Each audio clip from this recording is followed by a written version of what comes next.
More misery for Chelsea to a degree last night. The performance in the second half wasn't bad, certainly, but they ended up losing by a single goal to nil to Manchester City, and Manchester City in the process closed the gap on the leaders Arsenal. Still seems funny to say that, the leaders Arsenal, but they are the leaders Arsenal, Ray. Yeah. The defeat means it's 1 league win in 9 for Chelsea, down in 10th spot this morning, 10 points off the top 4. Graham Potter didn't want to blame injuries for the poor form.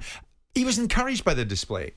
Sometimes these things happen in life. It is what it is. You have to deal with it and try and learn from it, and of course improve. But at the same time, I thought the way the players adjusted to the setbacks was really, really positive. I thought the performance was a step forward for us against a top opponent. You can see the reaction of the crowd. They liked what they saw in terms of there's a group of players there giving everything. And like I said, a bit of quality for Manchester City, of course, which you'd expect. We had to suffer. We took that responsibility well. But then when we had the ball, we tried to be brave and attack. So it was a good performance from us. I liked a lot of it. He liked a lot of it. But did the Chelsea fans like what they saw? Ray, we're joined by the Times chief football writer Henry Winter. Henry, good morning. You were there, we weren't. Potter says the atmosphere at the Bridge is positive. Is it? Morning, Jim. Morning, Ray. Morning. Morning. I think it became slightly more positive when he unleashed the kids. I think they saw the performance of Aubameyang, who's 33, when he came on for Sterling, who unfortunately got injured, and he didn't really do anything. And they thought, well, look, if we're going to go for these superstars, let's have real superstars who are prepared to put a shift in. And Aubameyang didn't. And although Potter said, he was tiring, it's pretty. I mean, Ray, you played the game. There can't be anything more humiliating for a footballer than being substituted. And he looked absolutely devastated when he came on. So came off. So I imagine that's going to rumble on. But look, the kids who came on, I mean, Gallagher's not a kid. He went to the World Cup with England. He's 22.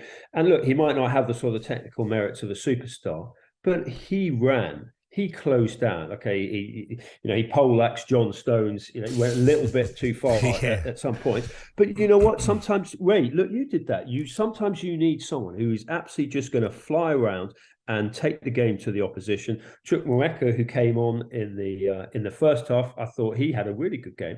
Hall, who came on at left back, he possibly should have squared the ball well and shot himself sort of late on, but slight inexperience there.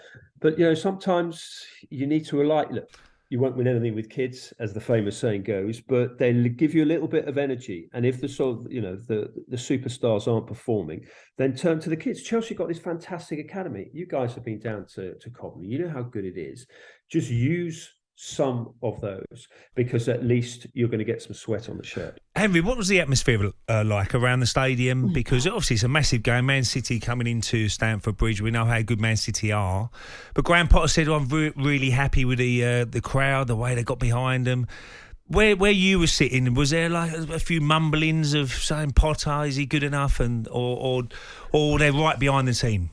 No, well, if you go on the Chelsea forums, if you talk to the sort of the main Chelsea fans, leaders, if you just take the sort of the general mood, then clearly they're concerned about Potter. I mean, you look at the table; they're 10th. They're the 5th team in London, and this is Chelsea. When he was talking afterwards, I mean, I was listening in the press conference when I was doing my rewrite. He doesn't sound particularly convincing. If you're a Chelsea fan, you want a little bit more spark, you want a little bit more spirit. The things he says, if you actually look at them, they're quite simple cliches about the team. There's no real look. I'm just a journalist listening in, but if I was a player listening to his talks, and I'm sure he's different in the privacy of the dressing or the training ground, he's not particularly inspiring. When he said, we did well against the top opponents. Well, look, Chelsea, if you look at their record over the last 20 years, they have been a top team. And he's talking almost, well, they are a mid-table team now, but that's not the mentality that Chelsea fans want. It's not a sense of entitlement. It's a sense of what they've experienced over the last 20 years. And they don't like feeling they are amongst the also-rans. And that is how Potter is talking about it. Is he not getting it? Henry, is there something missing here? Is Graeme himself not getting the surroundings, the change that has been made? Is he not in the wavelength that he should be on? I think that's a good point. And that, I could understand if he come in and just sort of imposed his own style, but I still can't work out what Chelsea's identity is. I don't know whether they're a counter-attacking team or a possession team. I don't know whether they're going for youth. I mean, you were talking about Achille's 7.5-year long-term contract, and the players they are targeting are young. They're going for Fernandes as well, another 21-year-old. But then if you are going to do that, and you are going to say to Potter, you are a young, in relative terms, manager, we want a new young team as new owners. I'm talking about Todd Bowley, the American sort of co-owner of the club. Then let's see that in the team. Let's see Gallagher starting. Let's see Chukwuemeka. I mean, he played for the under-19s in the summer, and he's head and shoulders above the other young European players who played when England won the under-19s last summer.